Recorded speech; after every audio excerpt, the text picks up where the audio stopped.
વડોદરામાં ભગવાન જગન્નાથજીની 45મી રથયાત્રાને લઈને પોલીસ તંત્ર સંપૂર્ણ એક્શનમાં આવી ગયું છે. રથયાત્રા શાંતિપૂર્ણ, સુરક્ષિત અને સુવ્યવસ્થિત રીતે યોજાય તે માટે વડોદરા પોલીસ દ્વારા ઉચ્ચ અધિકારીઓની હાજરીમાં મહત્વપૂર્ણ સમીક્ષા બેઠક યોજાઈ હતી. સુરક્ષા વ્યવસ્થાની તમામ તૈયારીઓની સમીક્ષા સાથે વિવિધ વિભાગો વચ્ચે સંકલન અંગે પણ ચર્ચા કરવામાં આવી. ભગવાન જગન્નાથજીની 45મી રથયાત્રાને લઈને વડોદરા પોલીસ તંત્રએ સુરક્ષા વ્યવસ્થાને અંતિમ ઓપ આપી દીધો છે. પોલીસ કમિશનરના અધ્યક્ષ સ્થાને યોજાયેલી બેઠકમાં સમગ્ર આયોજનની વિસ્તૃત સમીક્ષા કરવામાં આવી હતી. રથયાત્રાના સમગ્ર રૂટ પર જીપીએસ ટેકનોલોજી અને સીસીટીવી કેમેરાઓ દ્વારા સતત નજર રાખવામાં આવશે, જેથી દરેક હિલચાલનું રિયલ ટાઈમ મોનિટરિંગ થઈ શકે અને કોઈપણ પરિસ્થિતિમાં તાત્કાલિક કાર્યવાહી શક્ય બને. રથયાત્રા દરમિયાન વડોદરા મહાનગરપાલિકા, કલેક્ટર કચેરી, ફાયર વિભાગ, આરોગ્ય વિભાગ સહિત વિવિધ સરકારી એજન્સીઓ સાથે સંકલન કરીને તમામ જરૂરી આયોજન પૂર્ણ કરવામાં આવ્યું છે. રથયાત્રાના માર્ગ પર આવેલા સંવેદનશીલ વિસ્તારોમાં વિશેષ પોલીસ બંદોબસ્ત ગોઠવાશે.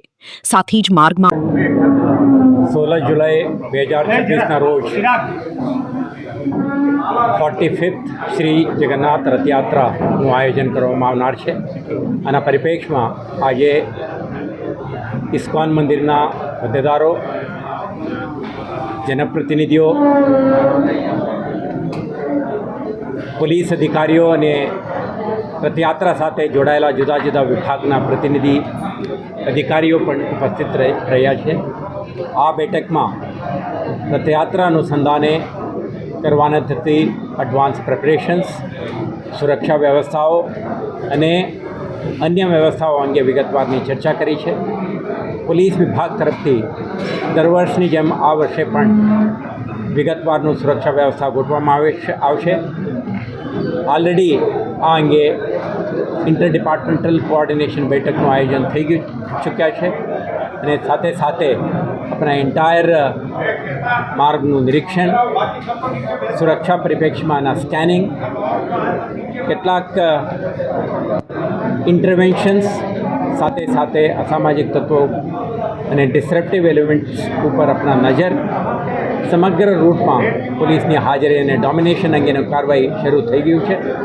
આવતા દિવસોમાં આ પ્રકારના સુરક્ષા વ્યવસ્થા સંબંધિત એક્ટિવિટીઝને વધુ પ્રોએક્ટિવલી હાથ ધરવામાં આવશે અને સાથે સાથે મંદિર તરફથી, અન્ય વિભાગો તરફથી જે કરવાની થતી તૈયારીઓ પણ સંકલનમાં, સિનર્જીમાં રહીને વ્યવસ્થા ગોઠવવામાં આવશે. આજના બેઠકમાં જનપ્રતિનિધિઓ, પક્ષના હોદ્દેદારો અને અન્ય તમામ સંકલિત વિભાગો તરફથી નિર્ણય કરવામાં આવ્યું છે કે 16 તારીખે યોજનારા રથયાત્રા શહેરજનોને આસાનીથી દર્શન ભાગ્ય મળે અને એક શાંતિપૂર્ણ માહોલમાં સંપન્ન થાય તે દિશામાં પ્રયાસ કરવા અંગે નિર્ણય લેવામાં આવેલ છે.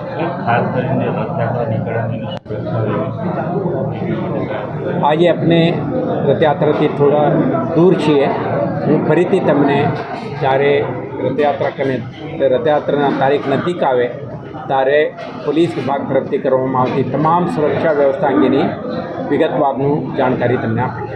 छोड़ जोड़ाइए 45वीं रथ यात्रा भगवान श्री जगन्नाथ जी निकलશે. રથયાત્રા સંદર્ભમાં, રથયાત્રાના બાબતમાં અમારા શહેરના પોલીસ કમિશનર સાહેબ, કોમર સાહેબ, दोनों ज्वाइंट सीपी, डीसीपी, एसीपी, संबंधित पीआई, बड़ौदा महानगर सेवा सदन के अधिकारी, जीवी के अधिकारी, तमाम अधिकारियों के साथ इस्कॉन मंदिर में बैठक हुई और प्रशासन चुस्त और दुरुस्त है. पुलिस की तरफ से, सीपी साहब की तरफ से पूरा भरोसा है। उन्होंने पूरा भरोसा दिया संबंधित अधिकारियों को। चूँकि कुछ अधिकारी नए आए हैं तो उनसे बार बार यहाँ भेज रहे हैं ठाकुर जी का दर्शन मिलने के लिए। और प्रशासन तैयार है, मंदिर तैयार है, बड़ौदा संस्कारी नगरी है, बड़ौदा जन तैयार हैं। और जो रथ यात्रा संबंधित चीज़ें हैं वो लगभग तैयारी हो चुकी हैं।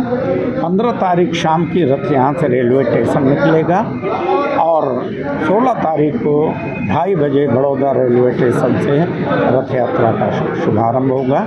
उनामाई इस्कॉन मंदिर के तरफ से ये आपके माध्यम से, आप सब चैनल के माध्यम से सभी बड़ौदा वासियों से निवेदन करते हैं कि आप सब आएँ, भगवान श्री जगन्नाथ जी के दर्शन करें, रथ खींचें और रथ यात्रा के उपरांत मंदिर में 5:30 बजे से लेकर के सार्वजनिक सबके लिए जगन्नाथ जी का प्रसाद है। पुनः इन्हीं शब्दों के साथ मैं विराम। हरे कृष्ण।